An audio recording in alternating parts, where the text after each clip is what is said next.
L'entrepreneuriat, l'entreprise du futur, c'est au cœur de la politique de la métropole, avec une création d'entreprises qui a explosé ces dernières années, 20 000 créateurs d'entreprises sur l'année écoulée.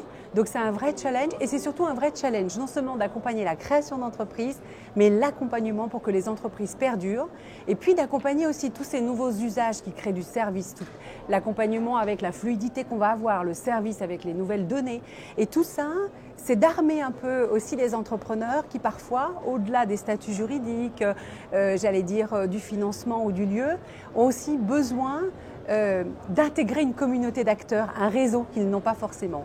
Et donc on essaye aujourd'hui d'avoir à la fois l'outil digital adapté, agile, la plateforme Live, et puis en même temps de les intégrer physiquement dans des pôles entrepreneuriaux, donc 3 qui se créent sur 2019 au nord, au sud, de la métropole et à l'ouest. On les accueille et tout le filigrane de cette politique, c'est l'animation.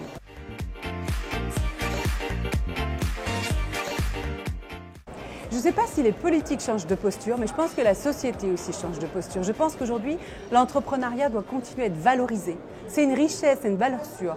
Et donc, quand on est entrepreneur, voilà, il faut qu'on ne s'auto-censure pas. Il faut y aller, il faut qu'il y ait plus de femmes.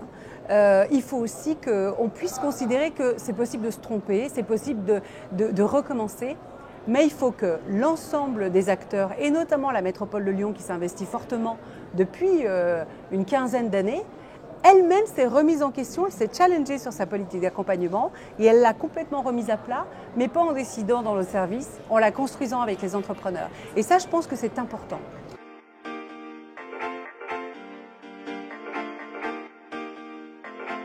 Alors moi j'ai un ADN un peu, parce que moi aussi je viens du monde du privé, donc je suis avocate, profession libérale, entrepreneur, mais pas que, parce qu'on n'est pas élu uniquement sur ces champs de compétences.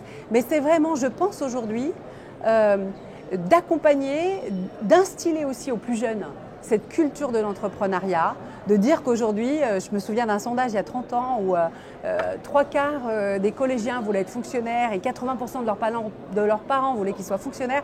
Non, c'est une vraie richesse pour la société, c'est une vraie dynamique aussi de territoire. L'entrepreneuriat, c'est aussi quelque chose qui peut se construire dans le temps. On peut être entrepreneur, puis l'être, puis le redevenir. Il faut vraiment réinvestir ce champ-là parce que c'est une nouvelle dynamique. Tous les métiers qu'on connaît vont complètement muter. Et puis l'entrepreneuriat est agile. Et donc ça, c'est important pour nos territoires.